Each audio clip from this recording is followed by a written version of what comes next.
राजा के दरबार से लौटने के बाद पूरे गांव में रामू की ईमानदारी की चर्चा होने लगी। लेकिन सेठ मदन लाल ये सब देखकर अंदर ही अंदर जल रहा था। उसने अपने नौकर कालू को बुलाया।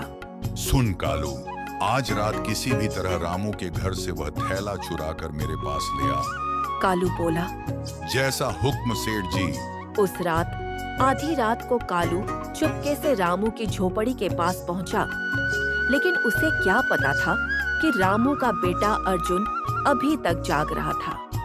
अर्जुन ने झोपड़ी के बाहर किसी की आहट सुनी। वह धीरे धीरे बाहर निकला। कालू झोपड़ी के अंदर घुसने ही वाला था कि अर्जुन जोर से चिल्लाया, चोर चोर। आवाज सुनते ही गांव वाले दौड़ पड़े। कालू भागने लगा, लेकिन गांव वालों ने उसे पकड़ लिया। मुखिया ने गुस्से में पूछा, सच सच बता, किसके कहने पर चोरी करने आया था? डर के मारे कालू कांपने लगा। मुझे माफ कर दीजिए, मुझे सेठ मदन लाल ने भेजा था। अगली सुबह मुखिया कालू और सेठ को लेकर फिर राजा के दरबार पहुंचा। राजा ने सख्त आवाज में पूछा, सेठ, क्या यह सच है? सेठ पहले तो मुकरने लगा, लेकिन जब कालू ने सारी सच्चाई बता दी तो उसका सिर शर्म से झुक गया। राजा बोले, पहले तुमने झूठा आरोप लगाया, फिर चोरी करवाने की कोशिश की। तुम्हारे जैसे लालची आदमी को सजा मिलनी ही चाहिए। राजा ने आदेश दिया, सेठ मदन लाल पर 500 सोने के सिक्कों का जुर्माना लगाया जाए और यह पूरी राशि गरीबों की मदद में खर्च की जाएगी। फिर राजा ने रामू की ओर देखा। रामू, तुम्हारी ईमानदारी ने साबित कर दिया कि सच्चा इंसान धन से नहीं, चरित्र से बड़ा होता है। राजा ने इनाम के रूप में रामू को 10 बीघा उपजाऊ जमीन, 2 बैल और रहने के लिए एक पक्का घर देने की घोषणा कर दी। सेठ मदन लाल पछतावे में सिर झुकाए खड़ा था, लेकिन कहानी अब भी खत्म नहीं हुई थी। सेठ के मन में बदले की आग अब भी बुझी नहीं थी। उसने मन ही मन कसम खाई, मैं रामू को इतना आसान जीवन जीने नहीं दूंगा। आखिरी चाल अभी बाकी है। राजा के दरबार से लौटने के बाद रामू और उसका परिवार पहली बार चैन की नींद सोया।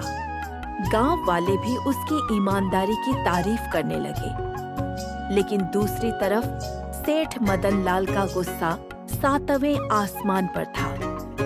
वह अपने आलीशान घर में इधर उधर टहलते हुए बोला, एक गरीब लकड़हारा पूरे गांव में मेरी इज्जत मिट्टी में मिला देगा?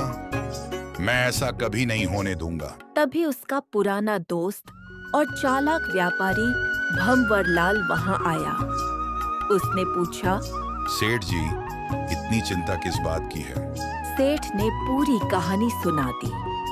भंवर लाल मुस्कुराया, अगर ताकत से काम नहीं बना तो चालाकी से काम लो। सेठ की आंखें चमक उठी। क्या करना होगा? भंवर लाल बोला, रामू को ऐसा लालच दो कि पूरा गांव उसी पर शक करने लगे। अगले ही दिन गांव में खबर फैल गई। जो कोई भी पुराने पीपल के पेड़ के नीचे दबा खजाना ढूंढ कर लाएगा, वह सारा खजाना उसी का होगा। यह खबर सुनकर पूरा गांव फावड़े लेकर वहां पहुंच गया। रामू भी देखने चला गया। तभी सेठ ने चुपके से अपने नौकर से एक छोटी सोने की थैली मिट्टी में दबवा दी। कुछ देर बाद खुद ही जोर जोर से चिल्लाने लगा, अरे मेरा खजाना किसी ने चुरा लिया। उसी समय गांव के एक आदमी ने देखा कि रामू के हाथ में मिट्टी लगी हुई है। लोग फुसफुसाने लगे, कहीं रामू ने ही तो खजाना नहीं निकाला। कुछ ही देर में नौकर ने पहले से छिपाई हुई सोने की थैली रामू के पास फेंक दी। थैली देखते ही गांव वाले चौंक गए। एक आदमी बोला, देखो, सबूत तो रामू के पास ही है। रामू हैरान रह गया।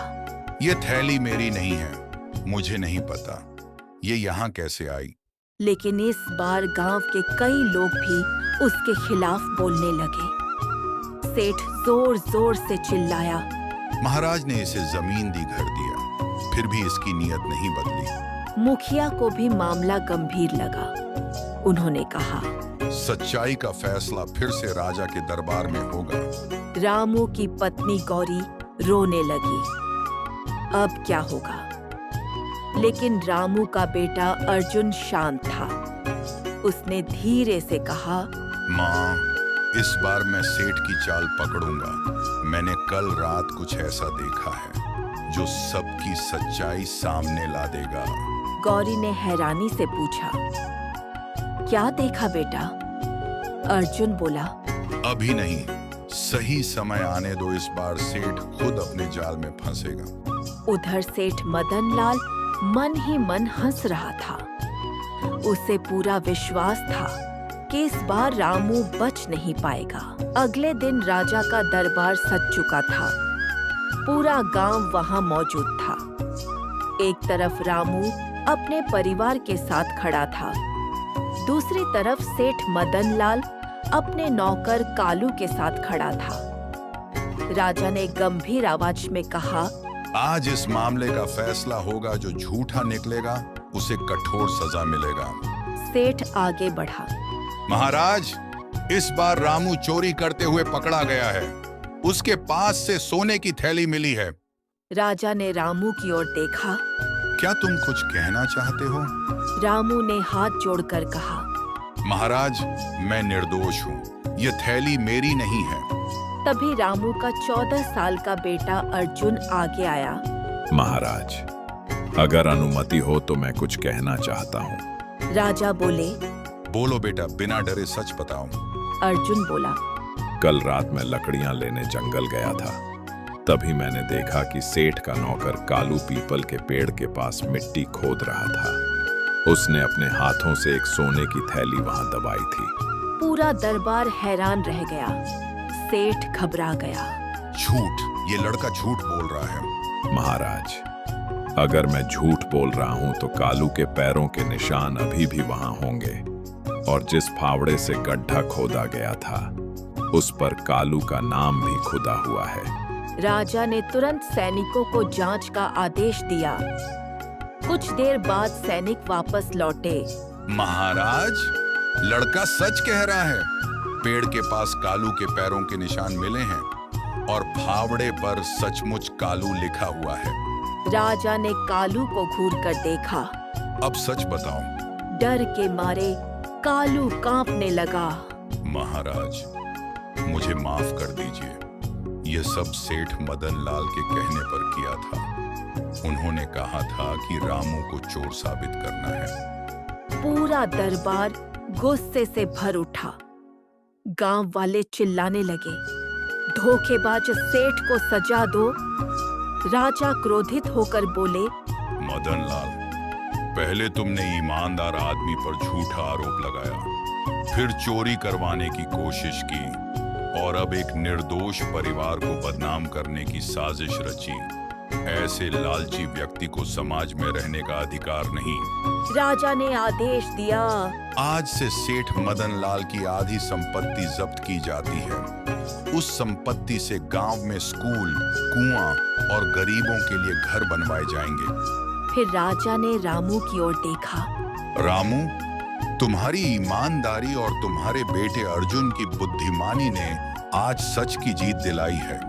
आज से तुम्हें गांव की 100 बीघा उपजाऊ जमीन और उसका प्रबंधन सौंपा जाता है। तुम मेहनती हो, इसलिए तुम इस गांव के सबसे बड़े जमींदार और मालिक कहलाओगे। रामू की आंखों से खुशी के आंसू बहने लगे। वह बोला, महाराज, मैं वचन देता हूं कि इस जमीन का उपयोग सिर्फ अपने लिए नहीं, बल्कि पूरे गांव की भलाई के लिए करूंगा।